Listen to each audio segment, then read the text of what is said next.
ไอ้ลิงเอาไหมผู้ใดบักด่าผัวละเท่าไว้เนาะผู้ใดบักด่าผัวละเท่าไว้ผู้ใดบักรักผัวจะมาเท่าไว้จะนุ่มเลยเวลาเขากินเหล้ากินเบียร์เขาก็จ้องเข้ามาจื้อไว้เด้อผู้หญิงเด้อโบรานกผัวตลอดดิเว้ยนุ่มจะเลือดว้ายงามเท่งามมาดิเอาจิ้งไว้เด้อผู้หญิงกันเด้ออย่ามาด่าผัวได้ด่าผัวเท่าไว้ดิ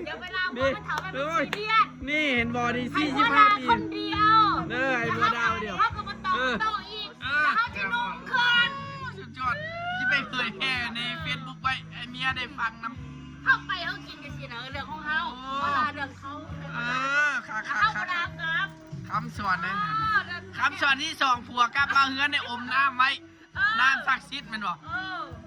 ถ้าอ้าปากน้ำมันจีออกนะอมไว้น้ำศักดิ์สิทธิ์